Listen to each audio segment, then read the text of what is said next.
कीर्तनकार इंदुरीकर महाराज यांच्या कन्येच्या साखरपुड्यावरून झालेल्या टीकेमुळे ते व्यथित झालेत। साधेपणाचा उपदेश देणाऱ्या महाराजांच्या मुलीचा साखरपुडा थाटात झाल्यानं सोशल मीडियावर टीका झाली होती। त्यामुळे आता माझ्यावर टीका करा, मुलांवर नको, असं इंदुरीकर महाराजांनी म्हटलंय। या टीकेमुळे कंटाळलेल्या महाराजांनी थेट कीर्तन सेवा थांबवण्याचा मोठा निर्णय घेण्याचे संकेत दिले। मोठी बातमी आपण बघतोय। प्रतिनिधी प्रशांत शर्मा आपल्या सोबत जोडले गेलेले आहेत। प्रशांत, काय अधिकची अपडेट आहे? काही दिवसापूर्वी इंदुरीकर महाराजांच्या मुलीचा जो साखरपुडा आहे तो संगमनेरमध्ये पार पडला आणि एकंदरीतच त्या साखरपुड्याच्या सगळ्या आयोजनावरून इंदुरीकर महाराजांवर अनेक स्तरातून टीका होत होती। कारण की त्यांची जी कीर्तन आहेत ती कीर्तनं प्रबोधन करणारी असतील आणि त्या कीर्तनातूनच त्यांनी मोठ्या थाटामाटात लग्न केलं तर असं करू नये असं त्यांनी आव्हान केलं होतं। त्यामुळे एकंदरीतच तुमच्या मुलीचं लग्न तुम्ही कसं थाटामाटात केलं ह्यावरून त्यांना टीकेचे बळी व्हावं लागलं होतं। मात्र त्यानंतरही इंदुरीकर महाराजांनी आपली भूमिका स्पष्ट केली होती की मी जे आहे ते कर्ज काढून लग्न करू नका असं वक्तव्य केलं होतं आणि ते जुनं कीर्तन होतं। मात्र त्यानंतर आता इंदुरीकर महाराज हे कुठेतरी व्यथित झालेले दिसून येत आहे। एका कीर्तनाच्या कार्यक्रमात त्यांनी आपली जी खंत आहे प्रशांत शर्मा, तुम्ही आमच्याशी जोडलेले राहा। तर इंदुरीकर महाराज कार्यक्रमात नेमके काय म्हटले होते ते आपण बघूयात। कसा उभा केला असेल याचा विचार केला। आमची पोरं लहान असताना 8-8 दिवस पोरांची नाही गाठ नव्हती मला, आणि आता लोक इतके खाली गेलेत की माझ्या मुलीच्या अंगात कपडे कसे याच्यावर लोकांची कमेंट्स आहे। याच्यापेक्षा काय वाईट पाहिजे? आता 4 दिवसापासून माझ्या मुलीच्या अंगातल्या कपड्यावर लोकांनी बातम्या तयार केल्यात महाराज। पण तिच्या बापानं मला द्यावं घोडे, तुम्ही मला घोडे लावा, माझा पिंड गेलाय। माझ्या मुलाचा मुलीचा काय दोष आहे? काय मला एक सांगा, मुलगी तुम्हाला आहे, तुमच्या मुलीच्या कपड्यावर एखाद्याने कमेंट्स केली, तुम्हाला काय वाटेल? आणि मुलीच्या साखरपुड्यात कपडे मुलीकडचे लोक घेतात, नवरदेवाकडचे घेतात का मुलीकडचे घेतात? आणि त्याच्यामुळे मी आता कंटाळलो मला। मी जवळजवळ आता 2-3 दिवसात टाकणार एक क्लिप आणि थांबून घेणार आहे। आता बस झाले 31 वर्ष लोकांच्या शिव्या खाऊन आयुष्यात सगळं चांगलंच केलं, आयुष्यात चांगलं, पण त्याचं फळ माझ्यापर्यंत ठीक होतं, ते माझ्या घरादारापर्यंत जायला नव्हतं। माझ्यापर्यंत मी आजही समर्थ आहे ना उत्तर द्यायला। मला अजून 2 वर्ष आयुष्य आहे,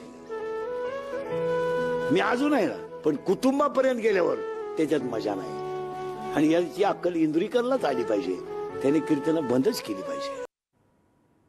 तर या सगळ्या प्रकरणावरती हबप श्याम सुंदर महाराज सोन्नर आपल्या सोबत आहेत। तर ट्रोलिंगमुळे इंदुरीकर महाराज कीर्तन सेवा थांबवणार असल्याचे संकेत त्यांनी दिलेले आहेत। मुलीच्या साखरपुड्यावरून मुलीचा साखरपुडा थाटामाटात झाला आणि त्यामुळे त्यांना ट्रोल केलं गेलं, त्यांच्यावरती टीका केली गेली आणि यावरून इंदुरीकर महाराजांनी संताप व्यक्त केलाय। तुमची प्रतिक्रिया? नाही, खरं तर इंदुरीकर महाराजांच्या मुलीच्या साखरपुड्यावरून त्यांना ट्रोल करायला नाही पाहिजे होतं।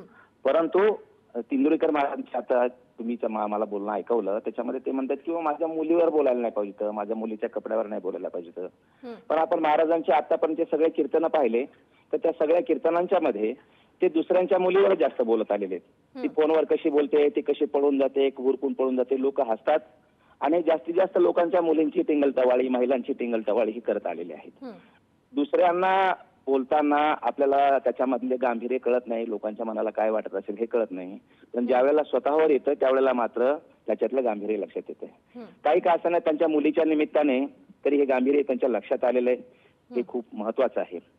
आणि म्हणून याच्या पुढे त्यांनी कीर्तन बंद करू नयेत। त्यांनी कीर्तन करत असताना जो संत विचार सांगितलेला आहे, ज्या संत विचारामध्ये महिलांचा सन्मान आहे, वारकरी संतांच्या परंपरेवर आपण नजर टाकली तर मॅडम आपण पाहतो की आज 50% आरक्षण महिलांना आता मिळाले, पण 700 वर्षाच्या महिलांच्या परंपरेबद्दल आपण पाहिलं तर आपल्याला 50% महिला त्या ठिकाणी दिसतात, महिला संत दिसतात आणि सर्व संतांच्या बरोबरीने ते काम करताना दिसतात। आमचे इंदुरीकर महाराज मात्र म्हणतात की जर महिला कीर्तनकार फेटा बांधत असेल तर आम्ही काही गाऊन घालायचं का? म्हणजे महिलांनी काय करावं याचे निर्णय जर महाराज मंडळी घ्यायला लागली आणि मग त्यांनी त्यांनी घेतलेले निर्णय किंवा त्यांनी केलेलं प्रबोधन जर स्वतःच्या घरामध्ये नाही पाळलं तर ते तोल होणार ना। म्हणून महाराजांना माझी विनंती आहे की त्यांनी फेटा खाली ठेवू नये, फक्त त्यांनी कीर्तन करत असताना संत विचाराला आधार, संत काय म्हणतात, संत महिलांचा सन्मान करायला सांगतात, सामाजिक ऐक्य करायला सांगतात, वैज्ञानिक दृष्टिकोन पेरतात, संत कधी म्हणत नाही की ह्या तिथीला तुम्ही अमुक केलं तर तुम्हाला मुलगा होईल आणि त्या तिथीला अमुक केलं तर तुम्ही मुलगी होईल वगैरे वगैरे. अशा प्रकारचं अवैज्ञानिक बोलणं, स्त्रियांच्या बद्दलचा अपमान करणारं बोलणं, त्या ठिकाणी आरक्षणाच्या बद्दल बोलणं, आरक्षणाच्या बद्दल ते अनेकदा बोललेले आहेत. खर तर आरक्षण कशासाठी आपल्या सर्वांना माहिती आहे की मागं पडलेल्या लोकांना पुन्हा गोपाल कृष्णाने आला वाटत असताना काय केलं आपल्या सर्वांना माहिती आहे. ट्रोलिंगमुळे इंदुरीकर महाराज कीर्तन सेवा थांबवणार का हे बघणं महत्त्वाचं ठरणार आहे. धन्यवाद श्याम सुंदरजी तुम्ही दिलेल्या या प्रतिक्रियेसाठी.